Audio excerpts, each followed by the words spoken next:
प्राचीन समय की बात है। एक नगर में एक बड़ा व्यापारी रहता था। वह जहाजों द्वारा अपना माल अन्य देशों में भिजवाया करता था।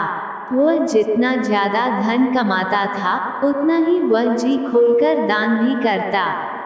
परंतु उसकी पत्नी अत्यंत कंजूस थी। वो किसी को दान में एक पैसा भी नहीं देती और अपने पति को भी दान देने से मना करती। एक समय की बात है कि वह सेठ एक दूसरे देश में व्यापार करने के लिए गया। उसके पीछे से भगवान बृहस्पति देव ने साधु का रूप धारण कर उस व्यापारी के घर गए। उन्होंने व्यापारी की पत्नी से भिक्षा मांगी। व्यापारी के पत्नी ने कहा कि साधु महाराज, मैं इस दान पुण्य से बहुत तंग आ चुकी हूँ। कृपया मुझे कोई ऐसा उपाय बताएं जिससे कि हमारी सारी धन संपत्ति नष्ट हो जाए, ताकि मैं आराम से अपना बाकी का जीवन बिना किसी परेशानी से बिता सकूं। बृहस्पति देव ने कहा, हे देवी, तुम बड़ी विचित्र हो। संतान और धन से भी क्या कभी कोई दुखी होता है? अगर अधिक धन है तो इसे शुभ कार्यों में लगाओ, कुंवारी कन्याओं का विवाह कराओ, विद्यालय और बाग बगीचों का निर्माण कराओ। ऐसे पुण्य कार्य करने से तुम्हारा लोक परलोक सार्थक हो सकता है। लेकिन साधु की इन बातों से व्यापारी की पत्नी को खुशी नहीं हुई। उसने कहा, मुझे ऐसे धन की आवश्यकता नहीं है जिसे मैं दान दूं। तब बृहस्पति देव बोले, यदि तुम्हारी ऐसी इच्छा है तो तुम एक उपाय करना। 7 बृहस्पतिवार घर को गोबर से लीपना, अपने केशों को पीली मिट्टी से धोना, केशों को धोते समय स्नान करना, व्यापारी से हजामत बनाने को कहना, भोजन में मांस मदिरा का सेवन करना, कपड़े अपने घर धोना। ऐसा करने से तुम्हारा सारा धन नष्ट हो जाएगा। इतना कहकर बृहस्पति देव अंतर ध्यान हो गए। व्यापारी की पत्नी ने बृहस्पति देव के कहे अनुसार 7 बृहस्पतिवार वैसा ही करने का निश्चय किया। केवल 3 बृहस्पतिवार बीते थे कि उसी समस्त धन संपत्ति नष्ट हो गई और वह परलोक सिधार गई। जब व्यापारी वापस आया तो उसने देखा कि उसका सब कुछ नष्ट हो चुका है। उस व्यापारी ने अपनी पत्नी को सांत्वना दी और दूसरे नगर में जाकर बस गया। वहां वह जंगल से लकड़ी काटकर लाता और शहर में बेचता। इस तरह वह अपना जीवन व्यतीत करने लगा। एक दिन वह वृक्ष के नीचे बैठ अपनी पूर्व दशा पर विचार कर रोने लगा। उस दिन बृहस्पतिवार था।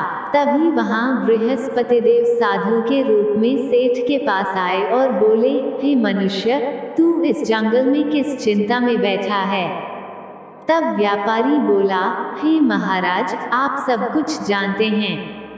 इतना कहकर व्यापारी अपनी कहानी सुनाकर रो पड़ा। बृहस्पति देव बोले, देखो बेटा, तुम्हारी पत्नी ने बृहस्पति देव का अपमान किया था, इसी कारण तुम्हारा यह हाल हुआ है। लेकिन अब तुम किसी प्रकार की चिंता मत करो। तुम गुरुवार के दिन बृहस्पति देव का पाठ करो। 2 पैसे के चने और गुड़ को लेकर जल के लोटे में शक्कर डालकर वह अमृत और प्रसाद अपने परिवार के सदस्यों और कथा सुनने वालों में बांट दो। स्वयं भी प्रसाद और चरणामृत लो। भगवान तुम्हारा अवश्य कल्याण करेंगे। साधु की बात सुनकर व्यापारी बोला, महाराज, मुझे तो इतना भी नहीं बचता कि मैं अपनी कुछ बचा सकूं। इस पर साधु जी बोले, तुम लकड़ियां शहर में बेचने जाना, तुम्हें लकड़ियों के दाम पहले से चौगुने मिलेंगे, जिससे तुम्हारे सारे कार्य सिद्ध हो जाएंगे। उसने लकड़ियां काटी और शहर में बेचने के लिए चल पड़ा। उसकी लकड़ियां अच्छे दाम में बिक गई, जिससे उसने गुरुवार की कथा हेतु चना गुड़ लेकर कथा की और प्रसाद बांटकर स्वयं भी खाया। उसी दिन से उसकी सभी कठिनाइयां दूर होने लगी। परंतु अगले बृहस्पतिवार को वो कथा करना भूल गया।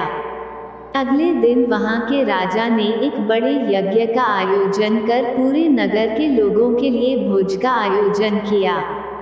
राजा की आज्ञा अनुसार पूरा नगर राजा के महल में भोज करने गया, लेकिन व्यापारी व उसकी पुत्री तनिक विलंब से पहुँचे, अतः उन दोनों को राजा ने महल में ले जाकर भोजन कराया।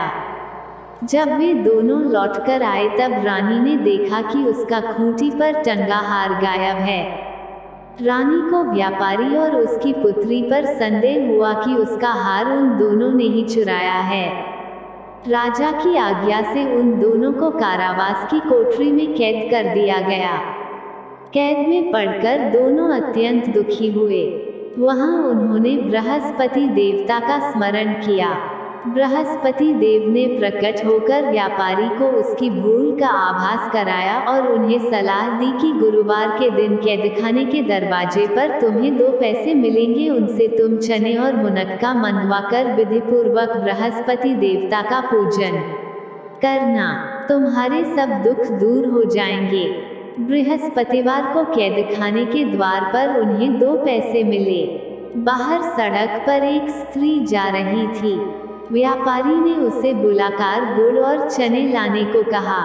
इस पर वह स्त्री बोली, मैं अपनी बहू के लिए गहने लेने जा रही हूँ, मेरे पास समय नहीं है। इतना कहकर वह चली गई। थोड़ी देर बाद वहां से एक और स्त्री निकली। व्यापारी ने उसे बुलाकर कहा कि हे बहन, मुझे बृहस्पतिवार की कथा करनी है, तुम मुझे 2 पैसे का गुड़ चना ला दो। बृहस्पति देव का नाम सुनकर वह स्त्री बोली, भाई, मैं तुम्हें अभी गुड़ चना लाकर देती हूँ। मेरा इकलौता पुत्र मर गया है, मैं उसके लिए कफन लेने जा रही थी, लेकिन मैं पहले तुम्हारा काम करूँगी, उसके बाद अपने पुत्र के लिए कफन लाऊंगी। वह स्त्री बाजार से व्यापारी के लिए गुड़ चना ले आई और स्वयं भी बृहस्पति देव की कथा सुनी। कथा के समाप्त होने पर वह स्त्री कफन लेकर अपने घर गई। घर पर लोग उसके पुत्र की लाश को राम नाम सत्य है कहते हुए शमशान ले जाने की तैयारी कर रहे थे। स्त्री बोली, मुझे अपने लड़के का मुख देख लेने दो। अपने पुत्र का मुख देखकर उस स्त्री ने उसके मुंह में प्रसाद और चरणामृत डाला। प्रसाद और चरणामृत के प्रभाव से वह पुनः जीवित हो गया। पहली स्त्री जिसने बृहस्पति देव का निरादर किया था, वह जब अपने पुत्र के विवाह हेतु पुत्रवधू के लिए गहने लेकर लौटी और जैसे ही उसका पुत्र घोड़ी पर बैठकर निकला, वैसे ही घोड़ी ने ऐसी उछाल मारी कि वह घोड़ी से गिरकर मर गया। यह देख स्त्री रो रोकर बृहस्पति देव से क्षमा याचना करने लगी। उस स्त्री की याचना से बृहस्पति देव साधु वेश में वहां पहुंचकर कहने लगे, देवी, तुम्हें अधिक विलाप करने की आवश्यकता नहीं है। यह बृहस्पति देव का अनादर करने के कारण हुआ है। तुम वापस जाकर मेरे भक्त से क्षमा मांगकर कथा सुनो, तभी तुम्हारी मनोकामना पूर्ण होगी। जेल में जाकर उस स्त्री ने व्यापारी से माफी मांगी और कथा सुनी। कथा के उपरांत वह प्रसाद और चरणामृत लेकर अपने घर वापस गई। घर आकर उसने चरणामृत अपने मृत पुत्र के मुख में डाला। चरणामृत के प्रभाव से उसका पुत्र भी जीवित हो उठा। उसी रात बृहस्पति देव राजा के सपने में आए और बोले, हे राजन, तूने जिस व्यापारी और उसके पुत्री को जेल में कैद कर रखा है, वह बिल्कुल निर्दोष हैं। तुम्हारी रानी का हार वहीं खूंटी पर टंगा है। दिन निकला तो राजा रानी ने हार खूंटी पर लटका हुआ देखा। राजा ने उस व्यापारी और उसकी पुत्री को रिहा कर दिया और उन्हें आधा राज्य देकर उसकी पुत्री का विवाह उच्च कुल में करवाकर दहेज में हीरे जवाहरात दिए।